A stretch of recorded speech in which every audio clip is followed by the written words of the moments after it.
Pemirsa, mengapa belakangan cuaca ekstrim melanda Sulawesi Selatan hingga menimbulkan bencana alam yang begitu destruktif? Kami ajak Anda membahasnya dengan Deputi Bidang Meteorologi BMKG Guswanto yang sudah terhubung melalui sambungan Zoom. Pak Guswanto, selamat pagi. Selamat pagi, Valen. Pak Guswanto, ini mengapa sebenarnya curah hujan di sebagian besar wilayah Sulawesi Selatan itu jadi begitu tinggi akhir-akhir ini, Pak? Baik, kami itu mengidentifikasi ada paling tidak dua hal ya. Yang pertama, kita melihat bahwa wilayah Sulawesi Selatan ini memiliki awal musim hujan yang berbeda antara Sulawesi Selatan bagian barat, timur, dan bagian utara. Kita melihat bahwa saat ini yang mengalami musim pancaroba itu adalah wilayah Sulawesi Selatan tapi bagian barat dan bagian selatan. Sedangkan Sulawesi Selatan yang bagian utara seperti Masamba dan kemudian bagian timur itu mengalami musim hujan dan saat ini sedang akan mengalami puncaknya ya. Adanya terus ditambah yang lain karena ada faktor dinamika atmosfer, misalkan belokan angin, konvergensi, dan sekaligus Madden-Julian oscillation. Nah, kalau kita lihat di sana tipe hujan di Sulawesi Selatan itu ada dua ya. Kalau kita melihat di wilayah saat ini sebelah selatan ini lebih ke arah monsun, sedangkan di sebelah timur daripada Sulawesi dan utara itu lebih cenderung lokalnya karena pengaruh daripada pegunungan Pantimurung maupun Latimojong yang di atasnya, yang di sebelah utara. Kira-kira itu, Valen, yang bisa kami identifikasi dan itu menyebabkan jumlah curah hujan yang jatuh di sebelah sana kira-kira tanggal 3 yang lalu itu lebih lebat lah. Kira-kira karena faktor dinamika atmosfer intensitasnya tinggi ya. Pak Guswanto, iya. karena sekarang ini kan terkendala pada saat membawa bantuan logistik ke sana, tapi cuacanya tidak mendukung. Kalau berdasarkan analisa BMKG, kondisi dengan intensitas curah hujan yang tinggi ini bisa terjadi sampai kapan, Pak Guswanto? Ya, kalau berdasarkan analisa yang disampaikan BMKG, ini kita melihat masih sampai seminggu ke depan itu masih akan mengalami kira-kira 9-11 ya. Ya, sekarang kan 9 ya. Ini masih didominasi berpotensi hujan ringan, namun potensi hujan sedang itu di bagian utara dan bagian Sulawesi Selatan bagian timur. Jadi yang bagian Sulawesi Selatan seperti Pare-Pare ini sudah relatif kondusif, tapi untuk yang Masamba sendiri ini masih terjadi. Dan pagi ini pun kalau kita lihat citra radar dari BMKG itu juga masih cuacanya masih mendung ataupun hujan ringan, kira-kira itu.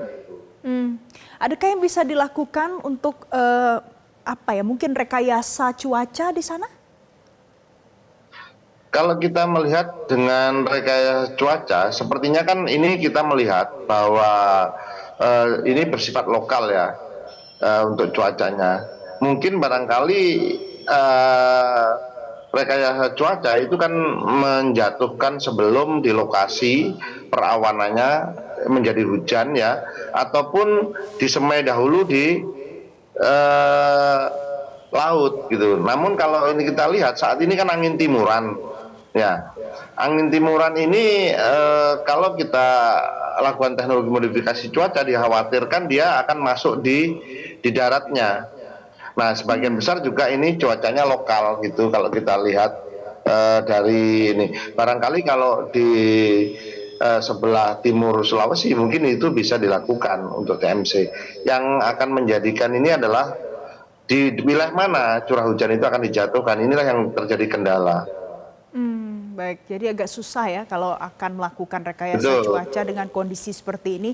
Pak Guswanto, kalau kita lihat selama 7 hari ke depan mungkin masih ada proses evakuasi, pemberian bantuan logistik diberikan di sana. Bagaimana perakiraan cuaca BMKG khususnya di wilayah Sidrap, Toraja, kemudian Luwu di sana, Pak Guswanto?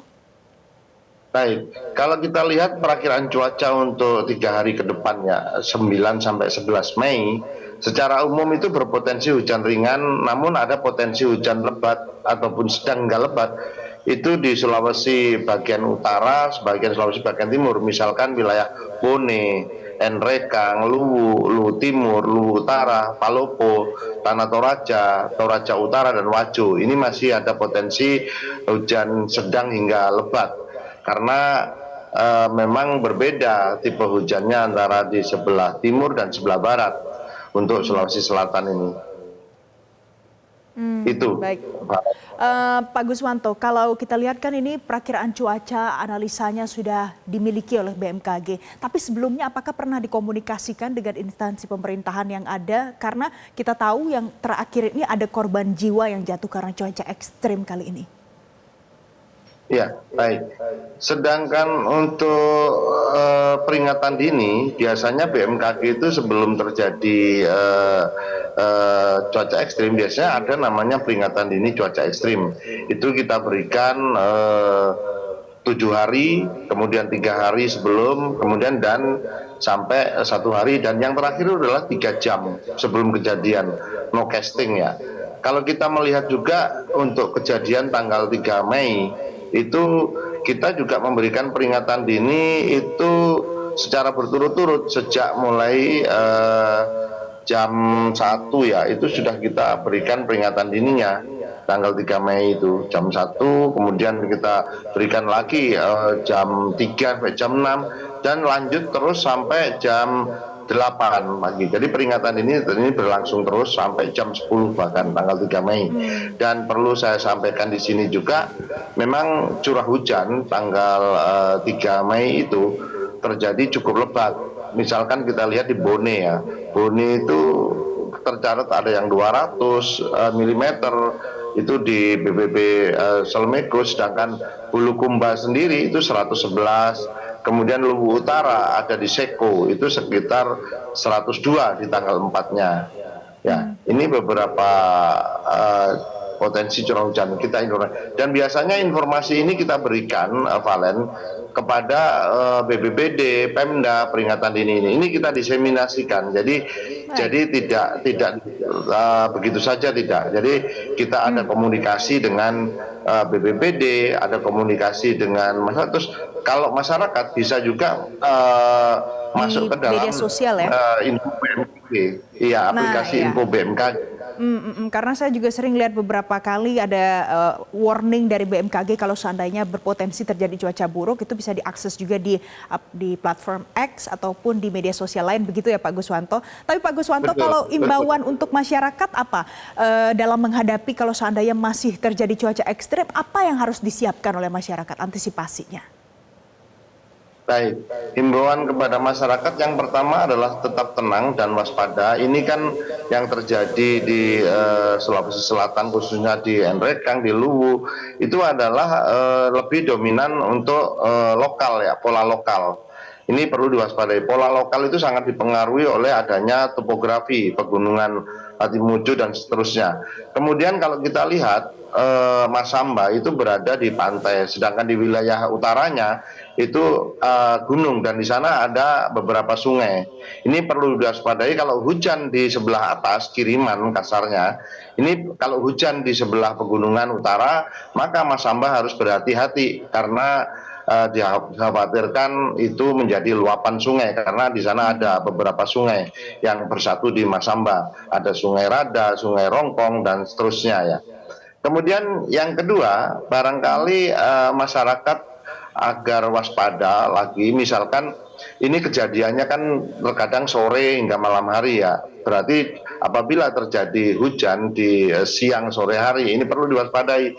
Dikhawatirkan hujan terjadi di malam hari. Kita pada saat tidur nyenyak ternyata ada banjir dan lain sebagainya, bahkan tanah longsor.